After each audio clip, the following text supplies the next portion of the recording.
All right, today we're jumping into a really fascinating concept from Michael L. Matthews. It's called Heaven 7.0, and it's all about a new framework, basically an upgrade for our spiritual perception in this crazy modern age. So, let's dig in and see what this is all about. To really get this, we've got to start with this beautiful thought from Betsy Atterbury, which Matthews actually uses to kick off his work. It frames heaven not as just some place up in the clouds, but as this state of harmony, a constant flow of goodness from a divine source. It really sets the stage perfectly for everything we're about to unpack.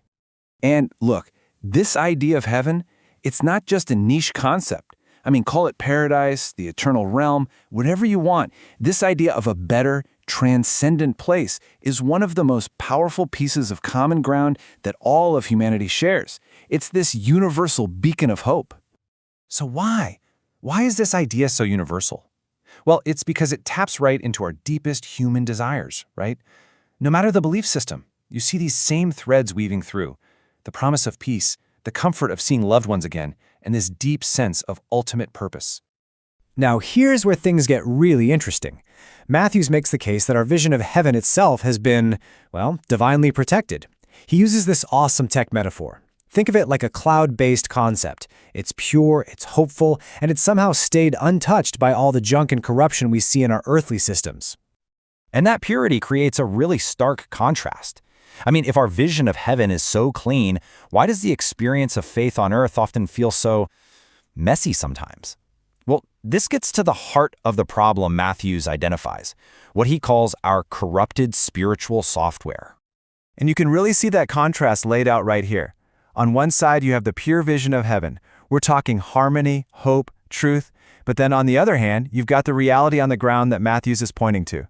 Division, skepticism, flat-out spiritual scams, and even digital influencers becoming our new idols. And Matthews just nails it with this quote. He says that faith on earth has been run through so many human algorithms.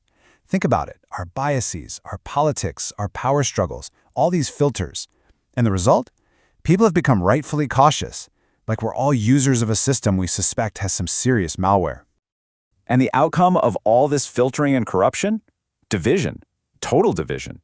Instead of the unity that heaven is supposed to represent, Matthews says we've ended up with these big spiritual ecosystems that are basically in competition with each other, treating each other like adversaries instead of partners. So that's the big question, isn't it? If the earthly software is full of bugs and viruses, how do we bypass all of that? How do we connect back to that pure, original source code of truth that our vision of heaven points to? And this is where Matthews brings in his big idea. He calls it Heaven 7.0. He frames it as this essential spiritual upgrade for our time, a whole new way of seeing things that helps us cut through all that noise. Okay, so what is Heaven 7.0 really? Well, at its core, it's a framework built for right now, for this moment in history. The argument is that because knowledge and revelation are moving faster than ever, heaven is actually becoming more accessible, more understandable. That is, if we have the right lens to see it through. And the whole idea is grounded in the reality of the world we're living in right now. Just think about it. The sheer amount of information, the speed of discovery, the data we're processing, it's completely off the charts compared to any other time in human history. Matthews says this isn't just random, it's part of a bigger plan. And he doesn't just pull this out of thin air. He actually links this modern reality to ancient prophecy. This verse from Daniel talks about a time of the end that would be defined by a massive explosion in knowledge. Matthews is suggesting that, hey, we're living in that time, and this explosion of knowledge is what makes the Heaven 7.0 framework possible. So what does this actually look like? How does an explosion of knowledge create a clearer connection between heaven and earth? Well, it all comes down to a process that Matthews calls the sync. It's actually a pretty simple three-step idea when you break it down. First, you start with that pure, untouched idea of heaven we talked about. Then, you add in the super-fast, accelerating knowledge of our time. And what you get, according to Matthews, is a sync, where heaven's reality gets clearer, closer, and just more accessible to us right here, right now. I love this metaphor. It's like our spiritual vision is getting a massive upgrade. We're going from a fuzzy, old, standard definition signal to crystal clear high def. The broadcast was always there. It's our ability to tune in and receive it that's changing. Okay, so we've got this HD vision, but what's the point? Why does having this cleaner spiritual filter even matter? What does it actually change for us day to day? Well, what it does is encourage a massive shift in where we put our focus. Instead of spending all our energy on fear-based ideas and processing the dark side of life, it pushes us to actively stream God's promises and download His will.